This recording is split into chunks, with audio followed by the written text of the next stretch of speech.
Hello everyone, welcome to my channel RPG Retro Reviews. I'm Captain Courageous and I review old school modules and games and try to give them a fun and informative analysis. This is just a brief bonus video for the week. I got something in the mail that I thought was pretty special and I wanted to share it with all of you. This is an unboxing video, but also a very brief overview of the history of dice in Dungeons & Dragons, so let's just go ahead and get started. Like many D&D players, I have an affinity for dice and of course have many sets. Way back in 1980 when I picked up my Holmes Basic box set, it did not come with the dice. As it turned out, the print run I had purchased came from the time frame where there was a dice shortage due to the sudden popularity of Dungeons & Dragons. Instead of dice, the game came with cardstock chits that were to be cut out and drawn out from a cup. Now, fortunately, this was 1980 and getting D&D dice wasn't that hard, so I never cut out the chits. Many years later, sometime in the early 90s, I believe, I ran into a DM who had dice from the Holmes box set. They were worn and rounded, and he still used them with pride.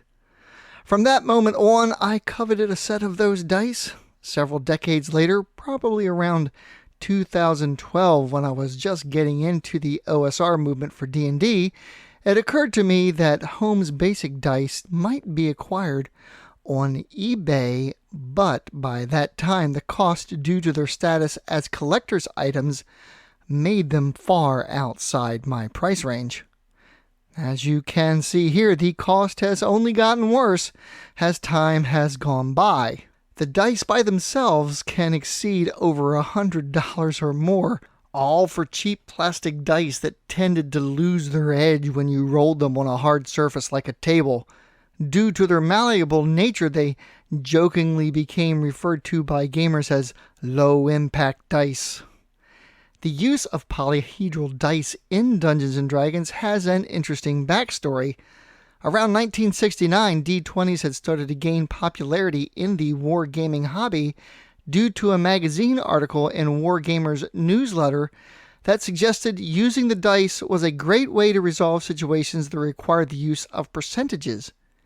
It's important to note that though the article is talking about a D20, D20s at the time were numbered 0 to 9 twice. Thus, Gary Gygax and others were surely aware of the polyhedral D20. As the story goes, it was game designer Dave Wesley who pointed out the polyhedral dice in an educational supply magazine to Gary Gygax.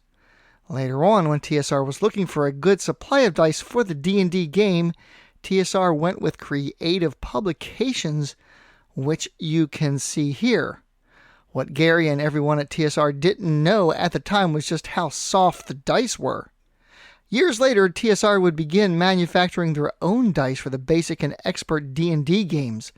Many gamers who came into the hobby at that time are familiar with the dice that came with the crayon. The crayon was used to color in the numbers on the dice. Unfortunately, like the Creative Publications dice, TSR's Dragon dice were also quite soft and the corners would round over time. But at least the D20 was now fully numbered.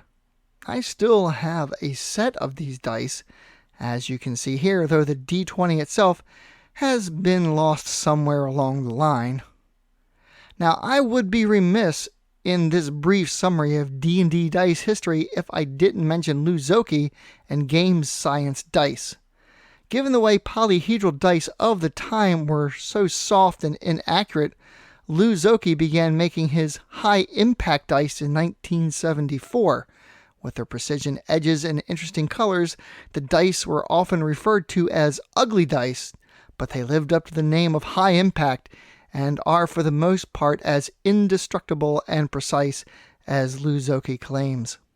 Sometime in 1982, I purchased a set of ugly dice for my Holmes D&D Basic box, still lamenting that I only got chits when I purchased it. This package that you see here was looking rough even then, and clearly it had been sitting in the game shop for years when I purchased them. I had to chuckle when I looked on the back of the package and it was advertising the brand new D10.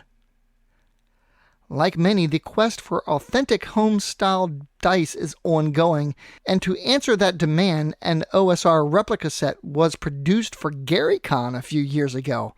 I have a set, and they are very nice.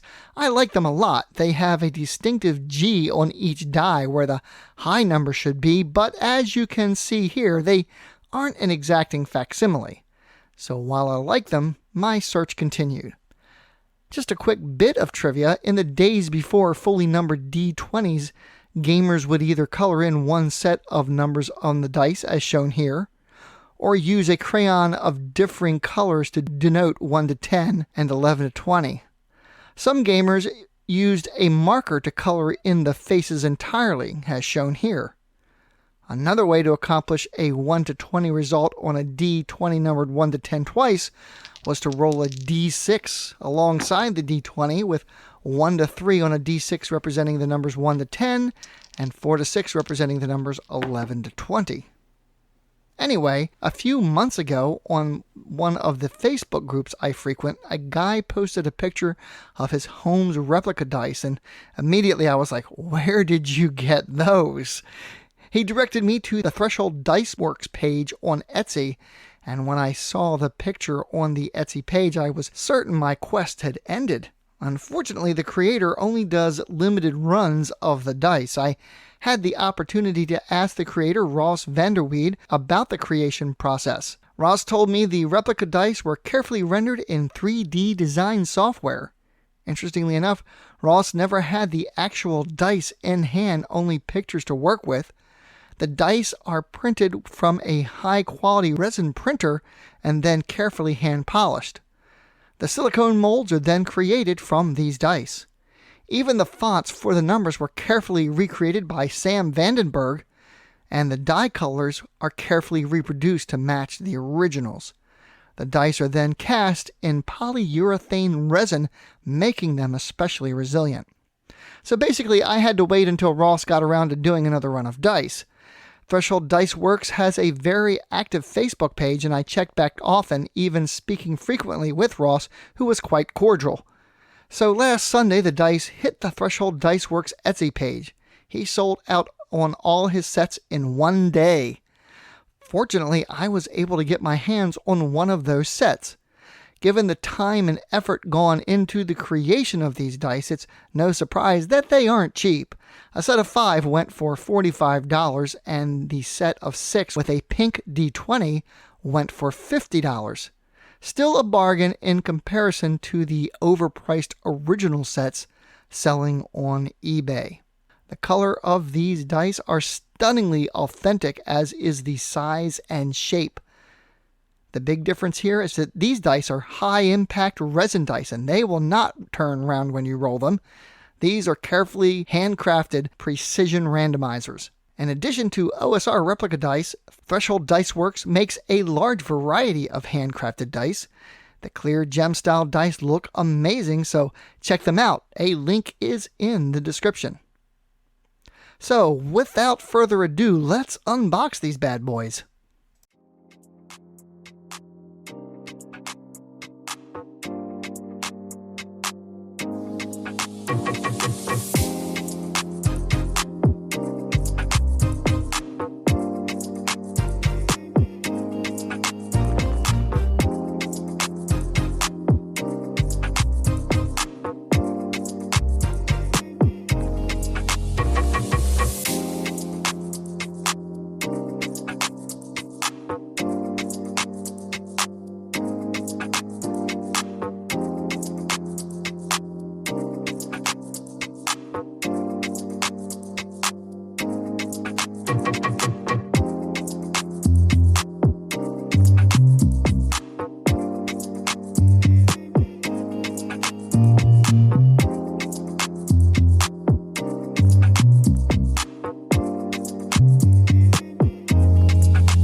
thank you all so much for watching. I hope you enjoyed this walk down D&D dice history and memory lane.